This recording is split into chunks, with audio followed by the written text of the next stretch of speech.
J'ai regardé Les 4 Fantastiques, premier pas, et je dois l'avouer, j'ai kiffé. Voilà. J'ai adoré le film, j'ai vu que beaucoup de gens qui ont donné leur avis n'avaient pas beaucoup aimé, donc beaucoup de youtubeurs qui avaient donné leur avis, mais moi j'ai adoré. Bonjour à tous, c'est le Kix, et aujourd'hui on se retrouve pour une nouvelle vidéo, une vidéo critique aux 4 Fantastiques 2025, donc le titre, Les 4 Fantastiques premier pas. Ce film était franchement génial. Bien évidemment, cette vidéo va avoir des spoils. Du coup, si t'es pas à jour et que tu ne veux pas te faire spoil, je t'invite à quitter la vidéo et à revenir plus tard quand tu l'auras vu. Si t'es là et que t'as envie de savoir, c'est que tu as vu le film et que tu veux te faire spoil, ou que tu veux te faire spoil, pardon. Et voilà. Bon visionnage. Donc le film du coup commence en fait dans l'univers 828 je pense. Ce n'est pas l'univers 616, c'est l'univers 828. Donc les théories étaient bonnes. Ça se passe donc dans un autre univers rétro-futuriste dans les années 60. Et le film commence avec du coup Susan Storm qui tombe enceinte. Reed Richards va commencer un peu à devenir père, il va un peu, on va dire entre guillemets, stresser parce qu'il ne connaît pas le rôle d'un père. Et donc voilà, il va chercher des solutions et des trucs comme ça pour justement comprendre en fait, et voilà. Voilà, on a beaucoup de scènes où est-ce qu'on nous présente les 4 Fantastiques, donc on voit un peu le background de chacun, on voit un peu que ils ont eu leur pouvoir en justement partant à l'exploration cosmique, et c'était vraiment bien. Ils ont tous eu des pouvoirs, donc Mr Fantastic est devenu élastique, la chose c'est devenu un homme en pierre, et Susan Storm, donc Sue qui est le meilleur personnage du film pour moi, est devenu invisible, et Johnny en feu. Donc voilà, on voit vraiment des scènes où ce que les gens croient en eux, c'est les protecteurs de la Terre dans ces années-là, dans ce monde rétro-futuriste. Et on voit du coup que quand tout se passait bien, à un moment, la surfeuse d'argent arrive. Donc Chalabal, je pense qu'elle s'appelle Chalabal, arrive. Et elle dit faites gaffe, Galactus arrive. Et je dois l'avouer, le design, les gars, de Galactus, c'est quelque chose. Franchement, c'est quelque chose. On peut critiquer la CGI de Marvel ces dernières années et tout, oui, bien sûr. Mais le design qu'on nous a proposé pour Galactus, c'est quelque chose de imposant. C'est vraiment le personnage du film, on va dire. Ça fait longtemps que Marvel a eu un vrai grand méchant pour un film comme ça. Et donc voilà, évidemment il y a aussi des points négatifs, on en reviendra, mais il y a beaucoup de positifs aussi, comme notamment certains plans. Il y a certains plans, c'est magnifique, la colorimétrie du film est incroyable, le thème musical, on n'en parle même pas, le thème musical est exceptionnel, c'est vraiment c'est vraiment incroyable. Il y a évidemment aussi beaucoup de scènes d'humour, comme on connaît un peu les 4 Fantastiques, on sait que ils habitent ensemble dans le Baxter Building, on voit des petites blagues entre Johnny et la chose, parce que bon, voilà, ils s'entendent quand même bien ces deux-là et tout. On voit un peu, je trouve un peu dommage que Pedro Pascal est souvent, il n'a pas souvent d'émotion, j'ai l'impression que dans le film il a toujours la même tête, et c'est tout. J'ai vraiment l'impression que dans le film c'est comme ça, qu'il change pas, genre il a la même tête, il est assis tout le film. Non, c'est fou, mais quand même c'est quelque chose un peu chiant, parce que voilà, j'ai vraiment, pour moi, un des plus gros points négatifs du film, c'est Pedro Pascal. Vraiment, j'aime beaucoup cet acteur, j'aime beaucoup l'acteur, mais le fait qu'il ne donne pas beaucoup d'émotion au personnage de Reed Richards, à part à la fin, parce que c'est vrai, il y a une scène à la fin où Susan Storm du coup meurt.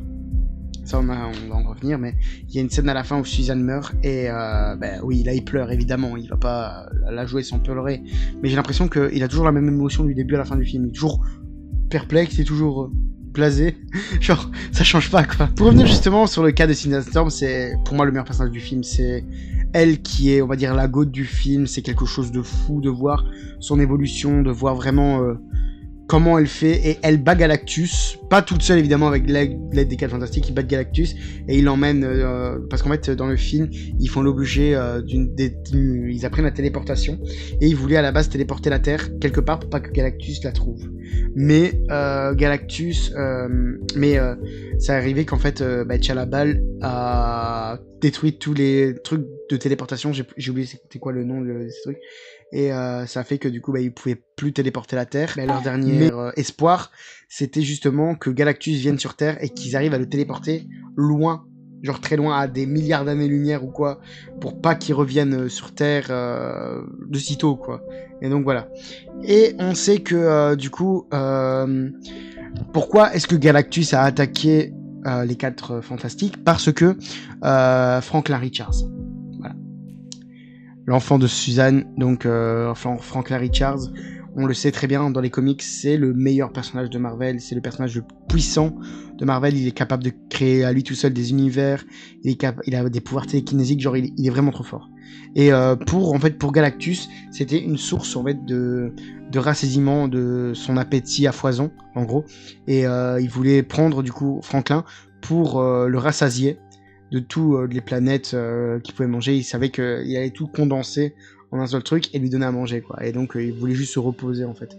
Et donc il voulait Franklin Richards pour parvenir à ses fins. Voilà. C'est vrai que la motivation est un petit peu bizarre quand on le dit comme ça, mais c'est très accurate parce que dans les comics ça le fait aussi. Et donc à cause de l'affrontement, quand Galactus vient sur Terre à cause de l'affrontement, ben Suzanne va mourir et elle va revenir à la vie grâce à Franklin, qui est un bébé à ce moment-là, et Franklin va ressusciter sa maman, quoi. Personnage comme Johnny, que j'ai beaucoup apprécié aussi, il a vraiment, je sais pas, je trouve qu'il a un petit quelque chose qui fait qu'il est très attachant comme personnage, un peu comme Main Grim évidemment, et c'est vraiment un personnage que tu peux quand même t'identifier, parce que Joseph Quinn est un très bon acteur, on l'a connu dans Stranger Things évidemment, une de mes séries préférées, si pas ma série préférée. Je sais que je l'avais dit pareil pour Cobra Kai, mais je pense que Stranger Things a réussi quand même à mettre la barre très haut, et vous aurez des critiques à la dernière saison. Mais bon, on va pas s'attarder là-dessus. De voir Johnny, son évolution, qui est un peu, on va dire, amoureux de Chalabal, parce que je sais pas, il l'a trouvée différente, il l'a trouvé vraiment c'était une personne, quoi, il était amoureux d'elle. Et à la fin, c'est elle qui va, on va dire, et Galactus n'a pas réussi à repartir là où il devait y aller, et donc Johnny allait se sacrifier justement pour sauver sa famille et tout ça. Mais finalement, c'est Chalabal qui a pris la place de Johnny et qui s'est sacrifiée elle-même justement pour tuer Galactus. Il y a aussi dans ce film 2 scènes post-génériques. La première scène post-générique fait tout de suite le lien avec Avengers Doomsday et ça avait pas bugué. Et là ça bug, je suis dégoûté. Ah, ça y est. Il y a 2 scènes post-génériques dans ce film et la première, les gars, j'ai sauté de ma chaise. Il y avait le Docteur Doom qui, en fait, j'explique un peu la scène post-générique. Il y a Suzanne qui lit une histoire à Franklin. Et quand elle s'absente pour chercher un autre livre, elle revient et là elle voit le Docteur Fatalis, le Docteur Doom accroupi, et on voit Franklin qui essaie de lui toucher le visage. C'était exceptionnel, les gars, j'ai sauté dans la salle de cinéma, je fais je suis resté choqué quand je l'ai vu. C'était wow, je m'attendais pas en fait. Enfin, d'un côté je m'attendais parce que je me dis faut quand même que ce soit le film qui fasse le lien entre Doomsday et qui nous dise Doomsday en fait. Et c'est exactement ce qui s'est passé et c'était exceptionnel, quoi. La deuxième scène post-générique, bon, c'est une scène d'humour, on est habitué maintenant avec Marvel. C'était le générique des 4 Fantastiques en dessin animé. Et on voit Herbie, le robot, qui l'éteint. Voilà, c'est tout. C'est tout. Tuer Galactus. Voilà. Donc voilà, j'ai un peu fait le point global, j'ai un peu parlé un peu du film, j'ai donné mon avis, pour moi j'ai kiffé le film, je veux dire certains plans sont incroyables, la colorimétrie est super, la bande son exceptionnelle, et donc voilà, non, franchement c'est vraiment un très bon film. Je pense que la phase 6 démarre très bien, la phase 5 a très bien fini avec Thunderbolts que j'ai adoré, les 4 Fantastiques j'ai adoré, j'espère vraiment que Marvel va continuer comme ça, parce qu'on voit vraiment que Marvel là se replonge dans la qualité plutôt que la quantité, et c'est vraiment ce qu'il fallait.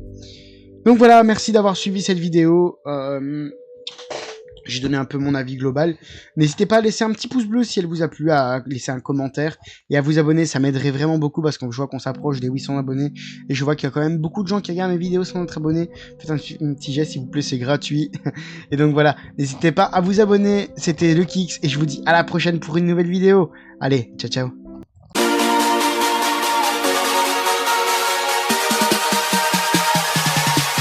C'était vraiment très intéressant.